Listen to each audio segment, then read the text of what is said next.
guys, ang ating ulam, dinner.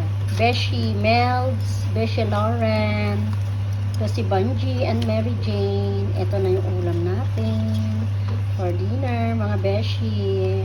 Yan.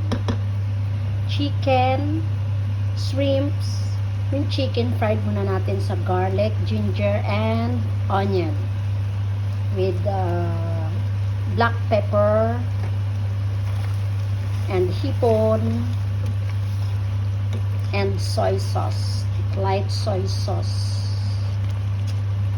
at saka isang Horigard. Ito Horigard to. Yan. Hipon, chicken. Yan. For dinner natin ngayon. Ayan. So, yum. Yan yung ating